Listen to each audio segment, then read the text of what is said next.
Greetings tipplers. Today we're going to make a really easy farmer's market inspired ingredient, tomato water. So we're going to start with some fresh garden tomatoes.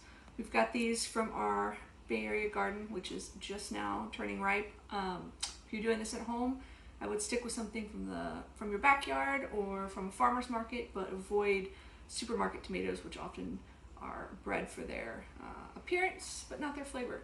So we're going to start with fresh tomatoes, H2O. I've got half a cup here because we're going to make kind of a smaller batch.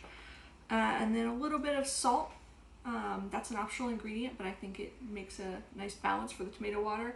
A blender and a small strainer, like a tea strainer that I have here, a little jar to store it in, and a small spoon for straining. I'm going to start by selecting a few tomatoes.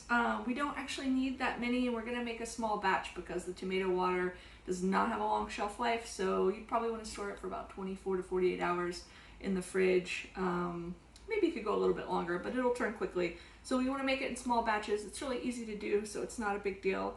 We're just going to chop off the little green bit here.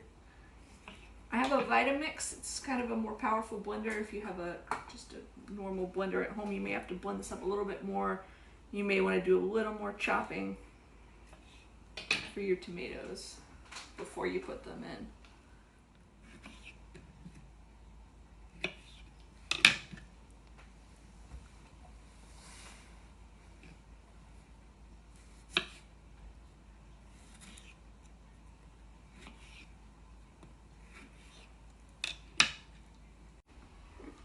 So now we're going to add our water. We want kind of enough water to cover it.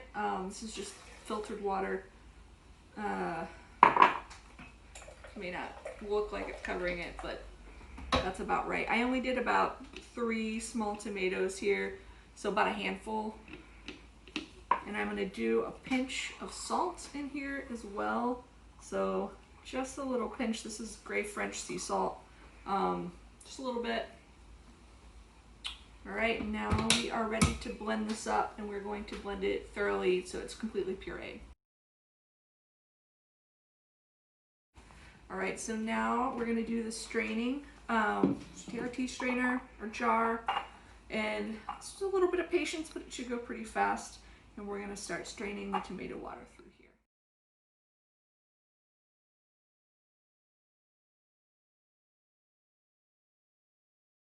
All right, so now you should have some delicious tomato water. You've got a beautiful color here, as you can see. A nice red color, and it's actually going to come through really nicely on your cocktails. And now you can use it in any cocktail you like. It's great with gin, vodka, throw a little fresh basil in there. I particularly like it in agave cocktails, so mezcal, tequila, throw a little fresh citrus in there, and you've got a delicious farmer's market cocktail, and you can get creative. If you want to not, I had to just empty out my puree stuff, so if you don't want to waste that, you can throw it in a smoothie. You can throw it, I was making a pot of beans last week. I just threw the tomato shmoo right in the beans and cooked it down. You can do whatever you want with it, or you can just compost it. Thanks for watching, friends.